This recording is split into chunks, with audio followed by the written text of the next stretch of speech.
वालेकुम अस्सलाम। जी भाई। जी मौलाना से सवाल है कि जी रोजे वक्त या सहरी वक्त दुआ पढ़ते हैं, सहरी वक्त जो पढ़ते हैं वापस सौ में मिन शहरी रमजान, या अफ्तारी के वक्त पढ़ते हैं अल्लाह महनिल्ला कसम तो अबिका अमान तो वाला रिज़्क़ी का अफ्तार। जी, ये दुआएं जो है ये सुन्नत है या ये क्या, इसमें क्या? हाँ, जो आपने पूछा ना, इनमें से जो पहली है ना, जो नियत लोग उसको कहते हैं वाबे सौ में गदन नवै, तो ये तो बिल्कुल कुछ भी नहीं ना।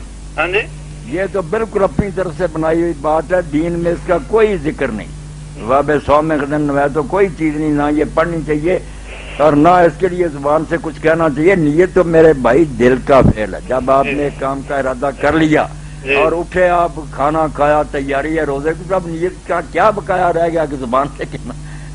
दूसरी शायद रह गई कि इफ्तार के वक्त, इसके बारे में ये समझना चाहिए। दुआ मैं बताऊंगा, मगर दुआ पढ़नी चाहिए खाना खाने के बाद। ये मसला समझने का लोगों के कि जब इफ्तार का वक्त हो जाए कोई दुआ नहीं पढ़ना, बस फौरन बिस्मिल्लाह कहकर मुंह में डालें, खाना खाएं। जब खूब सैर हो जाए उस वक्त फिर कहें जो दुआएं हैं, वो दो हैं, वो दोनों पढ़ी जा सकती हैं, जिनमें से अल्लाह मैनी लका सुम तो वबे का मन तो वाला का तवक्कल तो वाला रिज़्क़ी का अफ्तर तो, इसमें एक तो इन्हीं ज्यादा कर लिया, अल्लाह लका सुम तो है, और जो है ना वबे का मन तो वाला का तवक्कल तो वो भी अपनी तरफ से इजाफा किया।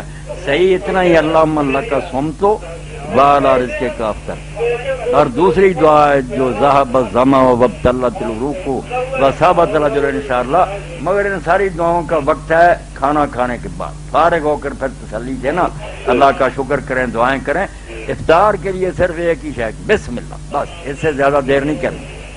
जी, हमारे यहाँ तो मौलाना आमतौर पर ये रिवाज है कि अजान होने से को 5-10 मिनट पहले सारे गुमसुम होके हाथ उठा के बाज़ाब्ता तरीके से दुआ करते हैं और ये समझते हैं कि अब कबूलियत का खास वक्त शुरू हो गया। यही ताहिर मियाँ दीन से समझ बेखबरी का नतीजा है ना कि आदमी बिदात में मुब्तला हो गया, बजाय सवाब के ऐसी चीजों में फंस गया जिनका दीन में कोई सबूत। ये इज्तिमाई दुआएं, फिर इफ्तार के वक्त हाथ उठाकर सब बनाती, दूसरे लोगों की शिकायतें करते हैं कि वो बिदत में फंसे हुए।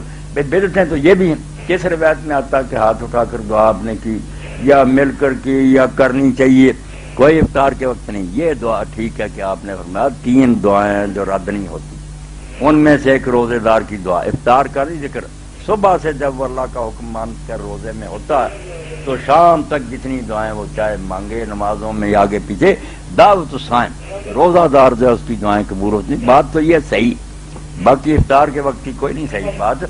वहाँ यही चाहिए कि जैसे रसूल करीम अलैहिस्सलाम इतनी जल्दी करते थे कि एक शख्स को बुलंदी पर खड़ा करते थे, वो सूरज देखता था, जब क्या देखता कि सूरज गुरूब हो गया नजरों से इशारा करता था, फौरन बिस्मिल्लाह मुंह में कहा, कोई दुआ नहीं पढ़ते। ये दुआएं बाद में पढ़ी जाती हैं।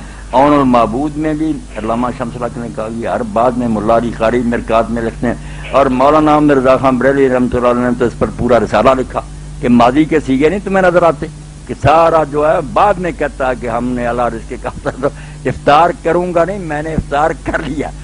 पूरा रिसाला अरबी के मुताबिक कहते, शायद ही कहीं आता है कि माजी का सीगा मुस्तकबिल के लिए, वरना कुछ तोख है।